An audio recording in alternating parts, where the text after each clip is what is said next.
रीवा नगर निगम के वार्ड क्रमांक 30 स्थित अल्लाह रक्का मस्जिद में विवाद गहराता जा रहा है। वक्फ बोर्ड द्वारा नियुक्त मौजूदा अध्यक्ष अनवरुल हक पर अब पूर्व अध्यक्ष गुल मोहम्मद ने गंभीर आरोप लगाते हुए बड़ा पलटवार किया है। रविवार को आयोजित प्रेस वार्ता में गुल मोहम्मद ने कहा कि मौजूदा अध्यक्ष और उनके परिवार की नजर मस्जिद की कीमती दान में मिली जमीन पर है। उन्होंने आरोप लगाया कि पहले से शहर में महंगी संपत्ति होने के बावजूद गलत जानकारी देकर पूरे परिवार का नाम बीपीएल सूची में दर्ज कराया गया। गुल मोहम्मद के अनुसार जब इस मामले की शिकायत नगर निगम में की गई तो जांच शुरू हुई और अधिकारियों ने बीपीएल सूची से नाम हटाने की कार्रवाई भी शुरू कर दी। इसी के बाद रंजिश में वर्तमान अध्यक्ष ने उन पर मस्जिद के पैसे हड़पने के आरोप लगाए।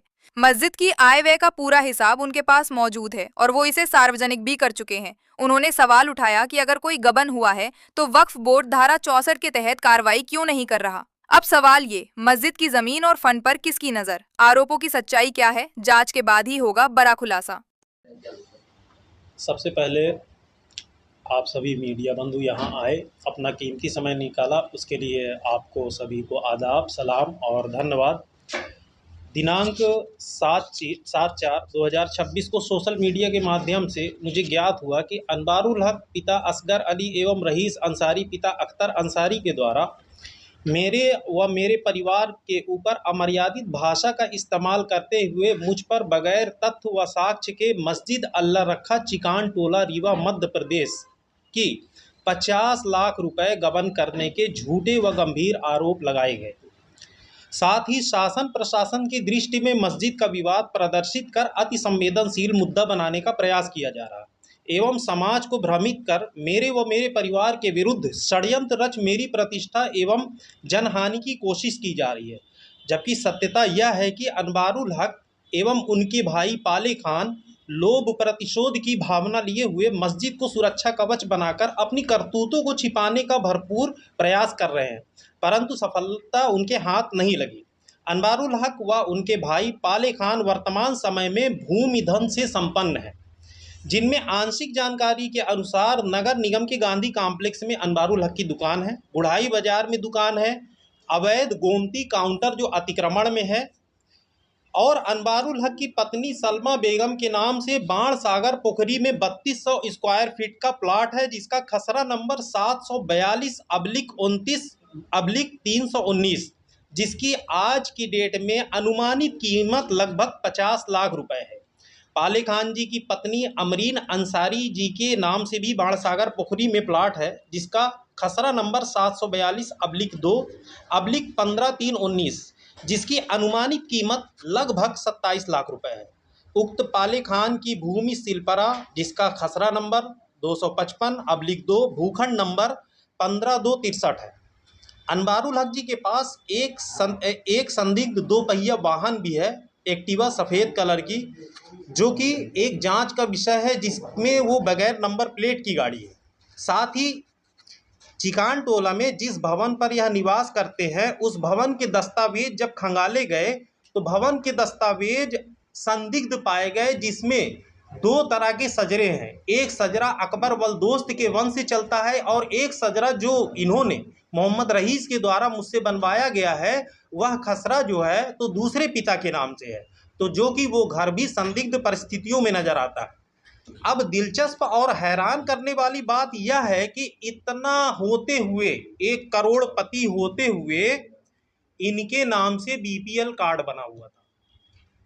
बीपीएल सर्वे क्रमांक इनका था 5398। इसी के साथ इनके सहयोगी निजामुद्दीन अंसारी पिता उस्मान गनी का बीपीएल कार्ड बना हुआ था, जिसका सर्वे क्रमांक 5397। व आसमा बेगम पत्नी मोहम्मद समीम का बीपीएल सर्वे क्रमांक 5312 है, जो इनके ससुर मुबीर अंसारी के नाम से बना हुआ है। इन्हीं सभी बीपीएल कार्ड की शिकायत का संज्ञान लेते हुए नगर निगम के द्वारा भौतिक सत्यापन कराया गया, जिसमें शिकायत सही पाई गई व इनके कार्ड को निरस्त कर दिया गया। तभी से मेरे व मेरे परिवार के ऊपर प्रतिशोध की भावना इनमें बढ़ने लगी और इन्हें आशंका थी कि हमारे और भी विधि विरुद्ध कारनामे उजागर न हो जाएं। इस कारण से इनका प्रतिशोध और बढ़ने लगा। ध्यान आकर्षण बिंदु सबसे मेन ये है कि मस्जिद अल्लाह रक्कू में स्वर्गीय हज्जिन मुमताज के द्वारा दान स्वरूप एक भवन का पता चला जो वसीयत के आधार पे पता चला सन 2019-20 को। जब वो वसीयत का पता चला तो उसमें जांच पड़ताल की गई तो पाया गया वसीयत के आधार पर कि चूंकि ये मस्जिद को संपत्ति दान की गई। अब इसमें दिलचस्प मौजू सामने ये आया कि मोहम्मद रफीक पिता अब्दुल अजीज के द्वारा इसमें एक पक्षी कार्यवाही कराई जा रही थी, जिसकी भनक जब मुझे पड़ी कि चूंकि ये प्रॉपर्टी मस्जिद की भी है तो मैं न्यायालय में मस्जिद की तरफ से पार्टी क्रमांक 9 बनकर उपस्थित हुआ। वहां पता चला कि यह एक पक्षी कार्रवाई हो रही है जिसमें न्यायालय ने मुझे पार्टी क्रमांक 8 घोषित किया। ज्ञात हो कि मस्जिद अध्यक्ष अनवारुल हक मोहम्मद रफीक के सगे बहनोई है, जिसे लाभ दिलाने के उद्देश्य से अनवारुल हक ने छल पूर्वक मध्य प्रदेश वक्फ बोर्ड को गुमराह करते हुए कूट रचित तरीके से कमेटी का गठन कराकर अध्यक्ष बन गए। तब मोहम्मद रफीक के द्वारा स्थगन लिया गया, उस प्रॉपर्टी का स्थगन हुआ मोहम्मद रफीक के, और स्थगन होने के बावजूद मोहम्मद रफीक ने अपने बहनोई के साथ मिलकर न्यायालय के स्थगन की अवहेलना कर जर्जर भवन को ढहा दिया, जिसकी रिपोर्ट अब यहाँ से ये चालू होता है कि चूंकि जब न्यायालय का स्थगन है उस भूमि पर तो एक न्यायालीन प्रक्रिया का पालन करते हुए मैंने इसकी रिपोर्ट सिटी कोतवाली में 8/3/2026 को मैंने शिकायत दर्ज कराई। चूंकि कोर्ट के द्वारा मुझे जो है तो पार्टी और मस्जिद का इंतजाम कर माना गया है। अब जब ये प्रकरण दर्ज हुआ तो इससे इनके अंदर एक और खींच पैदा हुई कि इसने रिपोर्ट कर दिया, ऐसा कर दिया, वैसा कर दिया। इससे ये और आक्रोशित हो उठे। अनवारुल हक के विरुद्ध जुआ खेलने के 2 प्रकरण थाना सिटी कोतवाली में पंजीबद्ध है। एक प्रकरण में माननीय न्यायालय के द्वारा सन 2012 में इन्हें जुआ एक्ट के तहत दंडित किया जा चुका है, और वक्फ अधिनियम 1995 एक्ट के तहत जुए के अपराध में न्यायालय द्वारा दंडित किया गया व्यक्ति वक्फ की किसी भी समिति या सदस्य या मस्जिद का अध्यक्ष बनने की योग्यता नहीं रखता।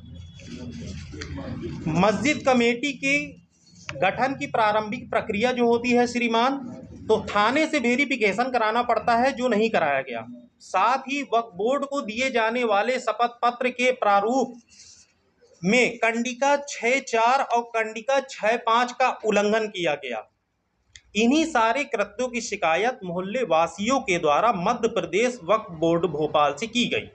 इसी तरह मोहम्मद रईस अंसारी व उनके परिवार के द्वारा शासन की महत्वाकांक्षी योजना का लाभ लिया जा रहा है।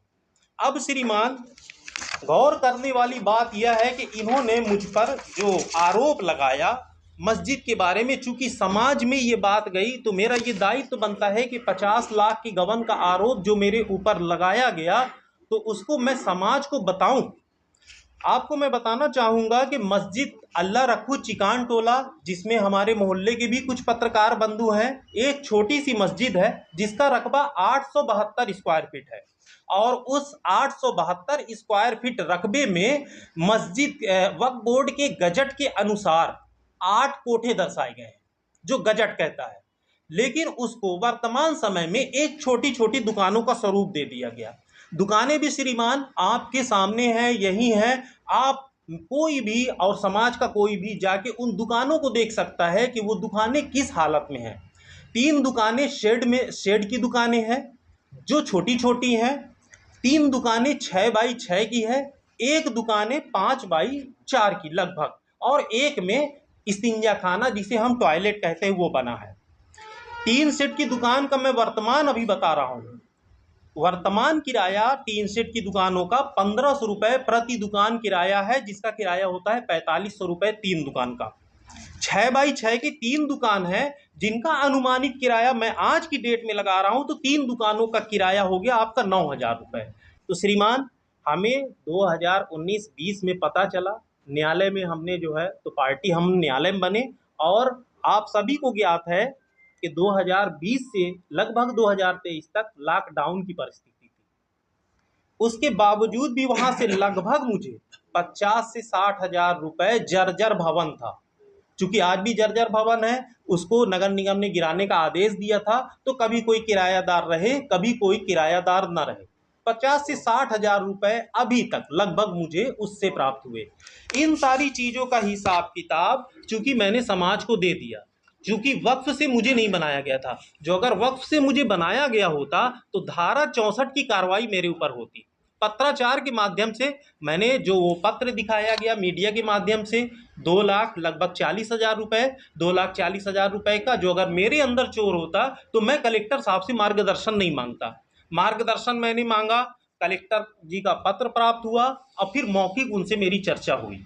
मौखिक चर्चा के दौरान उन्होंने यही कहा कि चूंकि आप तो वक्फ से बने नहीं हैं, जो अगर मैं वक्फ से बनता तो तब वक्फ हमसे हिसाब ले सकता था या वक्फ की कमेटी ले सकती थी। श्रीमान 45 मस्जिदें रीवा में लगभग हैं और लगभग 6 से 7 मस्जिदें वक्फ से कमेटी बना के आई हैं। तो ये जिम्मेदारी तो वक्फ बोर्ड की है कि आपकी प्रॉपर्टी कहाँ है आप उसकी देख रेख करो। हमने तो जो है तो एक धार्मिक होने के नाते अपना ये कर्तव्य निभाया कि मस्जिद इबादत की जगह है, हम उसमें काम करें और उसका सारा हिसाब किताब हर साल पब्लिक के सामने मैं पेश कर देता था। इन लोगों की खींच बस यही है कि इनके अभी तो मैंने इतने प्रकरण बताए, ये गरीबी रेखा कार्ड धारक जो 50 लाख रुपए का मुझ पर इल्जाम लगा रहे हैं, ये शासन का लगभग 20 रुपए किलो अनाज जो गरीबों को मिलने वाला है ये उस पे नियत खराब करे हैं और मुझ पर 50 लाख रुपए का ये जो है तो गबन और चोरी का आरोप लगा रहे हैं। जबकि ये गरीबी रेखा कार्ड धारक 138 के इनके कई मुकदमे हैं चेक के, ये चेक बांटे हुए हैं श्रीमान। 2018 से इनकी तरफ से कई चेक बांटे गए हैं जिसके साक्ष्य स्वरूप जो है तो मेरे पास सारे प्रमाण हैं। पाले खान ने चेक दिया, ये तो जांच कराने वाला विषय है। एक प्रकरण में तो ये भी हुआ कि चेक कोरा दिया गया। तो आखिर इनका क्या व्यापार है? आखिर ये गरीबी रेखा कार्ड धारक 2018 से है तो ये 1 लाख रुपए का चेक कैसे बांट रहे? इनके पास ये प्रॉपर्टी कहाँ से इतनी आ गई? गरीबी रेखा कार्ड धारक का क्राइटेरिया लगभग 537 रुपए या 540 रुपए पर मंथ कमाने वाला वो गरीबी रेखा की श्रेणी में आता है। तो अब ये बताएं, अब ये यहाँ भी काम और कम नहीं किए हैं, ये है इनकी समग्र आईडी, आज की डेट की समग्र आईडी है। इस समग्र आईडी में भी फर्जीवाड़ा क्या है मैं श्रीमान वो आप सबके और समाज के समक्ष मैं रख रहा हूं कि हकीकुन निशा ये फौत हो चुकी है, एक्सपायर हो गई, काफ़ी दिन हो गया, आज भी समग्र आईडी में इनका नाम चढ़ा हुआ है। ऐसे अफसाना अंसारी हैं, आज भी वो समग्र आईडी में चढ़ी हुई हैं, इनकी शादी अफसाना अंसारी की हो चुकी है। रफ़ीकुन अंसारी जो इनकी बहन है वो भी फौत हो चुकी है। तो ये आपके समक्ष है। और जो न्यायालय ने इनको दंडित किया, संदेहास्पद बिंदु यह है कि न्यायालय ने जो अगर इनको दंडित किया है तो एक दंडित किया हुआ वक्फ अधिनियम एक्ट के तहत वो अध्यक्ष कैसे बन सकता है? इन सारी चीज़ों की श्रीमान जांच हुई और ये जांच से क्षुब्ध होकर, और ये प्रॉपर्टी भी जैसा मैंने बताया जो चिकान टोला में इनका निवास है वो निवास भी संदिग्ध परिस्थितियों में है। मेरे पास सारे प्रमाण हैं। सजरा इनका 2 तरह का सजरा है, अभी वो सजरा रहीस अंसारी के द्वारा जो बनवाया गया जो इनके भाई हैं उस सजरे की भी मैं जांच करवा रहा हूँ।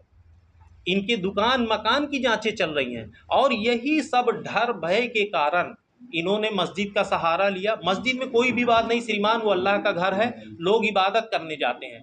सिर्फ विवाद ये है कि मस्जिद में जब से मेरे यानी कार्यकाल में रूढ़ी प्रथा के अनुसार, वक्फ से नहीं रूढ़ी प्रथा के अनुसार कार्यकाल में करोड़ों की जमीन जब से मस्जिद में आई तब से ये जाग गए। कोरोना काल में नहीं थे भाई, आप मस्जिद से तो दूर नहीं थे, मस्जिद के बगल में आपका घर था।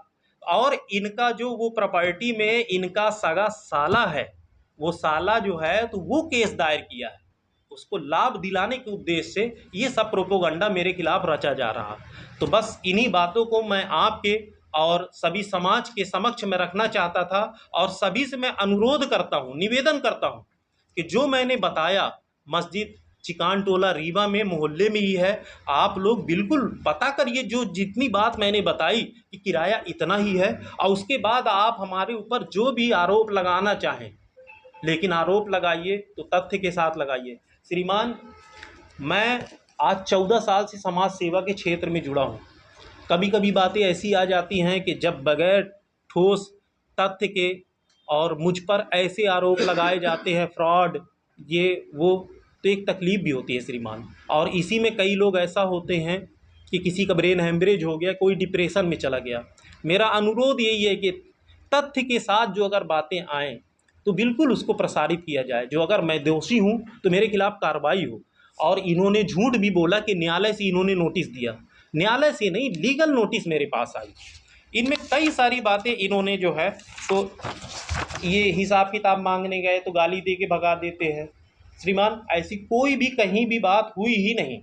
षड्यंत्र रचते हैं, तो ऐसी कोई बात नहीं है। अच्छा, आपने कहा कि आवाम को जब से आप वहाँ पे हुए, मतलब वहाँ के लोगों ने आपको नियुक्त किया, तो इतने साल आप रहे, वहाँ की आवाम को आपने हिसाब दिया आवक जावक, क्या कुछ उसका एक रजिस्टर वो होता है, कुछ चीज़ें होती हैं